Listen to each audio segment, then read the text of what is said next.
அனைவருக்கும் வணக்கம். நல்லதே செய்வோம், நல்லதே நடக்கும். இன்னைக்கு நம்ம பார்க்கக்கூடிய மூலிகை பேர் யானை நெரிஞ்சில். பாருங்க, இலை எந்த வடிவத்தில் இருக்குது பாருங்க, பூ எப்படி இருக்கு பாருங்க. முக்கியமா இதுல காய் இருக்கணும். ஏன்னா இதே மாதிரி இன்னொரு செடி ஒன்று இருக்குது, அதனால ரெண்டும் ஒன்றும் அனுப்பிச்சிடாதீங்க. இந்த மாதிரி காய் இருந்தால் தான் யானை நெரிஞ்சில். இதோட மருத்துவ பயன் என்னன்னா, பெண்களுக்கு இருக்கக்கூடிய நீர்க்கட்டி, பெண்களுக்கு வரக்கூடிய நீர் தாரையில எரிச்சல், அதே மாதிரி கிட்னி கல், ஆண்களுக்கு தூங்கும் போது விந்து வெளியேறுது, யூரின் போகும்போது விந்து கசியுது, அதுக்கெல்லாம் இது ஒரு நல்ல மருந்து. இது எப்படி பயன்படுத்தணும்னா, கிட்னி கல் இருக்குது, இந்த நீர் கட்டி இருக்குது, விந்து வெளியேறுது, பெண்களுக்கு அதே மாதிரி வெள்ளைப்படுதல்னா இந்த இலையை ஒரு கைப்பிடி எடுத்துங்கன்னா 1/2 லிட்டரு நல்ல சுத்தமான கிணத்து தண்ணியோ இல்லை மழை தண்ணியோ இல்லை போர் வாட்டரோ, அதில் இந்த இலையை பூச்சி இல்லாமல் இருக்கணும். முதல்ல எப்பவுமே எந்த ஒரு மூலிகை பறிச்சிங்கன்னா அதோட பின்புறத்தை பாருங்க, சின்ன சின்ன பூச்சிங்க முட்டை விட்டு இருக்கும். அதனால அந்த மாதிரி இல்லாமல் சுத்தமாக பார்த்து பறிங்க. முக்கியமாக ரோட்டோரத்தில் பறிக்காதீங்க. ரோட்டோரத்தில் பறிச்சிங்கன்னா வண்டி போகக்கூடிய புகைகள் பட்டு அந்த மூலிகை மாசுபடுந்து இருக்கும். ரெண்டாவது கடல் ஓரத்தில் எடுக்காதீங்க. உப்பு காத்துலையும் மருந்தோட குணங்கள் கம்மியாக இருக்கும். கொஞ்சம் ஏரிக்கரை எங்கன்னா ஒரு கழனி காட்டு அந்த மாதிரி சுத்தமான இடத்துல பதிங்க. ஏன்னா ஒரு சில மூலிகை கழுவலாம், ஒரு சில மூலிகை கழுவுனா அது சக்தி போயிடும். சரிங்களா? அதே மாதிரி நாங்கள் யூடியூப்ல போடுறோம் பார்த்துட்டு நிறைய சாப்பிடணும் முயற்சி பண்ணாதீங்க. இந்த மூலிகைலாம் அதிகமாக சாப்பிட்டா பேதி ஆகும். அதனால பயப்படக்கூடிய விஷயம் எதுவும் இல்லை. அளவு மிஞ்சினா அமிர்தம் நஞ்சுன்னு சித்தர்கள் சொல்லிடுறாங்க. அதனால எல்லாமே நல்ல பொருள் தான். அதனால அதிகமாக சாப்பிட்டீங்கன்னா உடம்புக்கு ஒத்துக்கலைன்னா பேதியோ இல்லைன்னா வாந்தியோ வரும். சில பேருக்கு மயக்கம் வரும்னு சொல்லுவாங்க. இந்த மூலிகைலாம் எதுவும் பண்ணாது.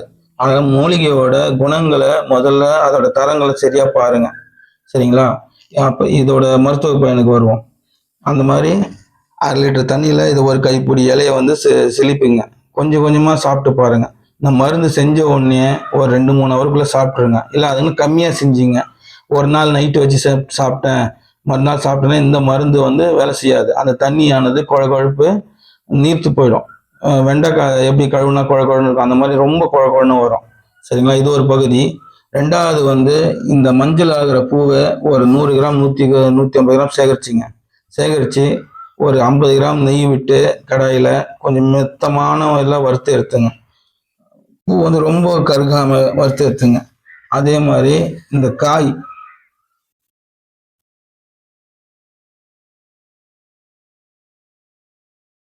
இந்த காயை கிளுனா, அதாவது இந்த காயை அழுத்தினா முள்ளு குத்தக்கூடாது. அந்த மாதிரி ஒரு 100 கிராம் காயை சேகரித்து 2ஆ வெட்டி வெயிலில் காய வச்சுங்க. இது கூட 25 கிராம் ஜாதிக்காய், 25 கிராம் முருங்கை விதை, 25 கிராம் பூனைக்காளை விதை, இந்த 3, இந்த காய் 4, இந்த பூ 5 எல்லாத்தையும் சேர்த்து கூட கொஞ்சம் நெய் விட்டு, இன்னும் கொஞ்சம் நெய்யும் தேனும் விட்டு லேகிய மாதிரி பண்ணி வச்சுங்க. இது பெண்கள் ஆண்கள் 2 பேரும் சாப்பிட்டாங்கன்னா உடம்புல ஆண்மை சம்பந்தப்பட்ட பிரச்சனை சரி பண்ணும். பெண்களுக்கு சோம்பல், இடுப்பு வலி சொல்லக்கூடிய பிரச்சனை சரி பண்ணும். முக்கியமா இப்போ மருத்துவ குணத்தை பார்த்துட்டோம். இதுல இருக்கக்கூடிய சித்தர் தாந்திரிகத்தை பார்க்க போறோம். இந்த வேர் பிடுங்கும் போது பார்த்தீங்கன்னா மஞ்சள் நிறத்துல இருக்கும், இலை மஞ்சள். எல்லாரும் இந்த இலையை யூஸ் பண்ணுவாங்க, காயை யூஸ் பண்ணுவாங்க, பூவை யூஸ் பண்ணுவாங்க. ஆனா இந்த வேர் என்ன பண்ணுன்னா ஒரு லட்சுமி கடாட்சம் பண்ணும்.